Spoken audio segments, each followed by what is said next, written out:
আসসালামু আলাইকুম। আমার কোর্সে আপনাদের সবাইকে স্বাগতম। আজকে আমরা শিখব CSS Combinators নিয়ে। হুম? CSS Combinators কি? আমাদের HTML ডকুমেন্টে আমরা যে সকল ট্যাগ ইউজ করি, সেই ট্যাগগুলোর মাঝখানে আমাদের একটা রিলেশনশিপ তৈরি করতে হয়। কী জন্য? কারণ হচ্ছে স্টাইল করার জন্য। হ্যাঁ? সেই স্টাইলগুলো করার জন্য আমরা এই কম্বিনেটরসগুলা ওই ট্যাগগুলার মাঝখানে রিলেশনশিপ দেওয়ার জন্য ইউজ করি। ওই ট্যাগগুলার মাঝখানে ওই কম্বিনেটরসগুলা আমরা ইউজ করি। কি বললাম? ট্যাগগুলার মাঝখানে কম্বিনেটরসগুলা আমরা ইউজ করি। কেন ইউজ করি? ওই রিলেশনশিপটা করার জন্য। যাতে করে আমরা কি করতে পারি? স্টাইল করতে পারি আরও ইজিলি। সো আমরা যদি কোডে যাই তাহলে ব্যাপারটা ক্লিয়ার হয়ে যাবে। আমি আমার ফোল্ডারে যাব। ক্লাস 04 আমি দুইটা ফাইল করেছি, index.html এবং style.css, এবং এই দুইটা ফাইল ওপেন করেছি আমরা এখানে। এই যে CSS টিউটোরিয়াল, CSS Combinators নামে একটা টাইটেল দিয়েছি। সো আমি যদি পেজটাকে রিলোড দিই, ওপেন করি, এই যে দেখা যাচ্ছে এটা। কুল। আমরা CSS Combinatorsে আজকে শিখব। এই কম্বিনেটরসগুলো চারভাবে দেওয়া যায়। কয়ভাবে দেওয়া যায়?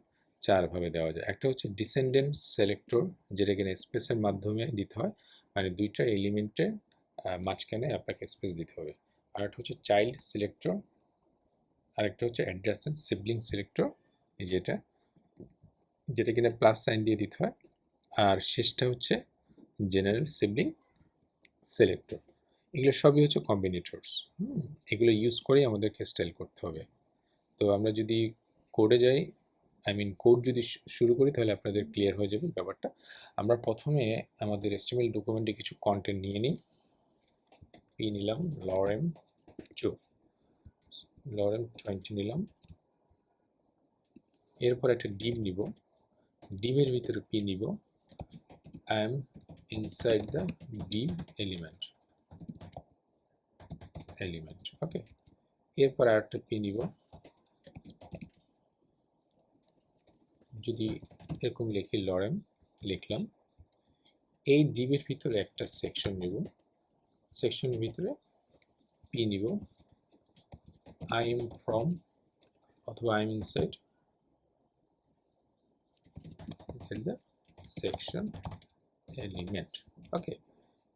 এরপরে আমি যদি S2 লিখি, I am inside the section element লিখলাম, এবং ডিভের ক্লোজিং ডিভের পরে আমি কিছু পি নিব, যেমন লরেম 20। এটাকে কপি করলাম, পেস্ট করলাম, এখানে কিছু S3 দিলাম, hello there I am S3। এরপরে আমি H4 নিলাম, hello there I am H4। কিছু কন্টেন্ট আমরা নিয়ে নিলাম। ওকে, আমরা যদি ব্রাউজারে দেখি, এটা এই যে আমাদের এভাবে দেখাচ্ছে। ওকে, তো এখন আমরা প্রথমে শিখব ডিসেন্ডেন্ট সিলেক্টর। ডিসেন্ডেন্ট সিলেক্টরের কাজ হচ্ছে যে একটা প্যারেন্ট এলিমেন্টের ভিতরে আমরা যেই সকল নির্দিষ্ট কোনো চাইল্ডকে ধরতে চাই, আমরা প্যারেন্ট এলিমেন্টের ভিতরে নির্দিষ্ট চাইল্ড এলিমেন্টগুলোকে ধরতে চাই, সব চাইল্ড এলিমেন্ট। যেমন আমি যদি বলি যে এই ডিভ বক্সের ভিতরে যতগুলো পি আছে ততগুলো পিকে আমরা ধরব, এটা একটা পি দিয়ে নিই, লরেম 10। ওকে, আমি কি বলছি? আমি বলছি যে ডিভের ভিতরে যতগুলো পি এলিমেন্ট আছে ততগুলো পি এলিমেন্ট ধরবো। যদি এটাই আপনি চান, তাহলে আপনি কীভাবে লিখবেন স্টাইলে? প্রথমে ধরবেন ডিভ, এরপরে স্পেস দিয়ে পি লিখবেন, তারপরে সেকেন্ড ব্র্যাকেট শুরু, সেকেন্ড ব্র্যাকেট শেষ। আমি যদি ওদেরকে কালার করতে চাই, কালার রেড দিয়ে দিব, সেভ দিব, রিলোড দিব। এই ডিভের ভিতরে ওই নির্দিষ্ট এই ডিভের ভিতরে যতগুলো পি এলিমেন্ট আছে, কি বললাম? যতগুলো পি এলিমেন্ট আছে ততগুলো পি এলিমেন্টকে সে কালার করে ফেলছে। ও কিন্তু আমাদের এই পি এলিমেন্টগুলোকে কালার করেনি, করছে কাকে? যারা কিনা এই ডিভের ভিতরে আছে। ওকে, যারা কিনা এই ডিভের ভিতরে আছে, বুঝতে পারছেন? এটাই হচ্ছে আপনার ডিসেন্ডেন্ট সিলেক্টরের কাজ, যেটা কিনা আমরা কীভাবে করি? স্পেস দিয়ে করি, মনে রাখবেন এটা। হ্যাঁ, স্পেস দিয়ে। কুল। এরপর আমরা যদি চাইল্ড সিলেক্টর দেখি, চাইল্ড মানে হচ্ছে প্যারেন্টের যে সকল চাইল্ড আছে সে সকল চাইল্ডগুলোকে আমরা ধরবো। দেখেন এখানে প্যারেন্ট আর চাইল্ডের সম্পর্ক বলে একটা কথা আছে, সেটা হলো এই যে ডিভ আছে না, এই ডিভের ভিতরে কে কে আছে? ডিভের ভিতরে পি আছে, ডিভের ভিতরে সেকশন আছে, হ্যাঁ, আবার এই সেকশনের ভিতরে পি আছে, আবার সেকশনের ভিতরে S2 আছে। এখন আমরা যদি প্যারেন্ট আর চাইল্ড সম্পর্কে জানতে চাই তাহলে আমরা বলতে পারি এটা যে এই ডিভটা হচ্ছে প্যারেন্ট, কার প্যারেন্ট? এদের প্যারেন্ট, এই পি এলিমেন্টগুলোর প্যারেন্ট এবং সেকশনের প্যারেন্ট। কাদের প্যারেন্ট? পি এলিমেন্ট এবং সেকশন এলিমেন্টের প্যারেন্ট। তাহলে এই ডিভের চাইল্ডকে, ডিভের চাইল্ড এই যে পি, পি, ডিভের চাইল্ড সেকশন, ডিভের চাইল্ড পি। কিন্তু তাহলে এই পি আর S2 কি? এটা কিন্তু ডিভের চাইল্ড না, এটা হচ্ছে চাইল্ড হচ্ছে ইমিডিয়েট, এটা হচ্ছে ইমিডিয়েট চাইল্ড হচ্ছে সেকশনের। এটা কিন্তু ডিভের কোনো চাইল্ড না, চাইল্ড হচ্ছে সেকশনের। সেকশনের চাইল্ডকে পি, সেকশনের চাইল্ডকে S2। তাহলে S2-র প্যারেন্টকে, S2-র প্যারেন্ট হচ্ছে সেকশন, তাহলে S2-র গ্র্যান্ড প্যারেন্টকে মানে দাদাকে, এ দাদা হচ্ছে ও।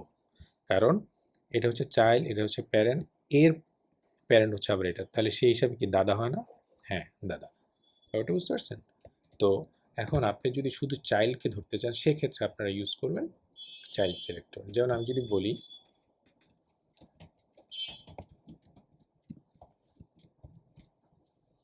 কালার ইকুয়াল টু গ্রিন, শুধু চাইল্ডগুলোকে আমাদের কালার করে দিবে গ্রিন।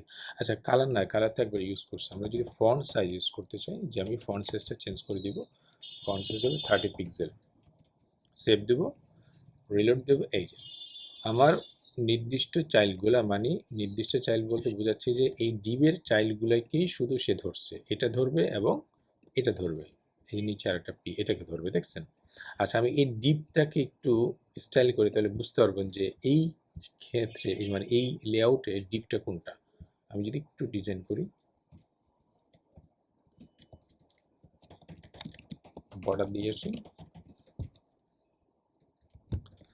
আচ্ছা ওকে, যে এখন ডিপটা বোঝা যাচ্ছে। সো এই ডিপের ভিতরে আমাদের যে চাইল্ডগুলো আছে, এই চাইল্ডকে ধরছে পি চাইল্ড, এই যে পি চাইল্ডকে ধরছে, ধরে ফন্ট সাইজ বড় করে দিচ্ছে। কিন্তু এটাও কিন্তু পি, কিন্তু এটা কিন্তু ওই ডিপের চাইল্ড না, এটা হচ্ছে সেকশনের চাইল্ড, দ্যাটস ওয়াই ধরে নাই।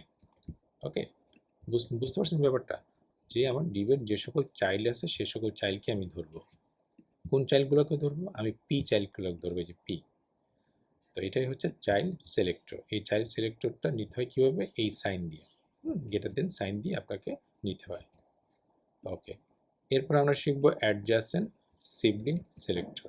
আচ্ছা এই লেআউট আপনারা দেখতে পাচ্ছেন যে এই দেখেন এখানে যদি আপনি এই নেক্সট পিটাকে ধরতে চান, এই যে ডিপ শুরু হয়েছে, ডিপ শেষ হয়েছে, তাই না? এই শেষ হওয়ার পরে নেক্সট কোনো একটা এলিমেন্টকে ধরতে চাইলে, নেক্সট কোনো একটা এলিমেন্টকে ধরতে চাইলে আপনি কি করবেন? অ্যাডজাসেন্ট সিবলিং সিলেক্টর ইউজ করবেন।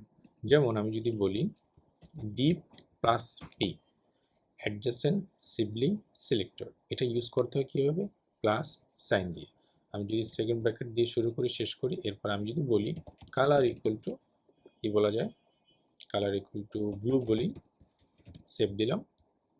এবার যদি রিলোড দিই, আমার রিলোড দেয়নি এখন পর্যন্ত, আমাদের কালারটা এরকম দেখাচ্ছে। আমি যদি রিলোড দিই, এই যে কালারটা চেঞ্জ হয়ে গেছে।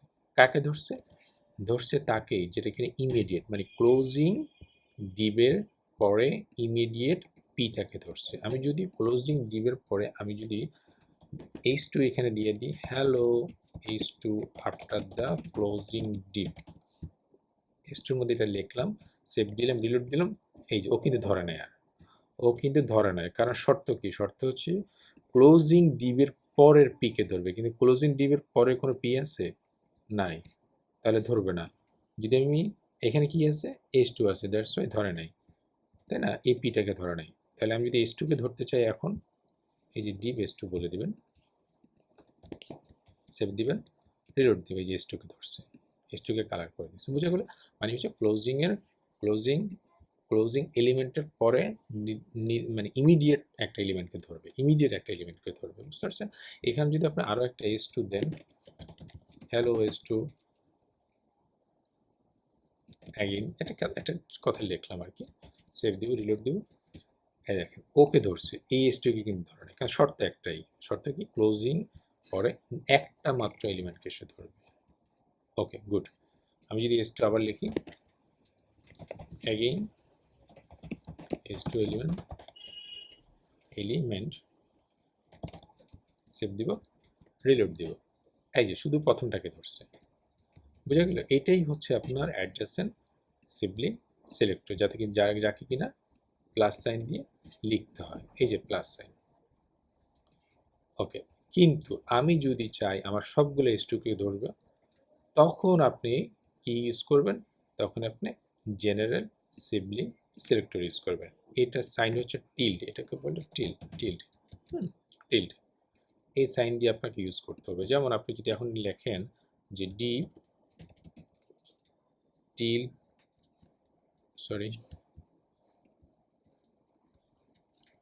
S2, এখন আপনি যদি বলেন যে সবগুলা S2 কালার, বা আপনি যদি বলেন কি বলা যায় বলেন তো,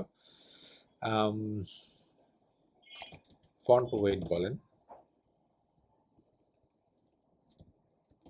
বা ফন্ট স্টাইল বলেন, ইটালিক, এগুলো কিন্তু এক একটা প্রপার্টি, এগুলো অনেকগুলো প্রপার্টি কিন্তু আছে সিএসএস, এগুলো আমরা আস্তে আস্তে শিখবো।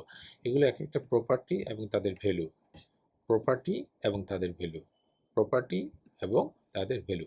সো ফন্ট স্টাইল এটা একটা প্রপার্টি, ইটালিক এটা হচ্ছে সেই প্রপার্টি একটা ভ্যালু। তো আমাদের এখন কি হবে, আমরা কিন্তু রিলোড দিইনি, আমরা রিলোড দিই, এই দেখেন সবগুলো স্টককে ধরছে এবং তাদেরকে একটু আড়াআড়ি করে দিচ্ছে, মানে ইটালিক আকারে দেখাচ্ছে। বুঝতে পারছেন? এই অ্যাডজাসেন্ট আর জেনারেলের মধ্যে পার্থক্য বুঝতে পারছেন?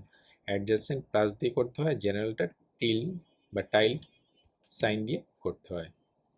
ওকে, খেয়াল করবেন এটা, বুঝতে পারছেন?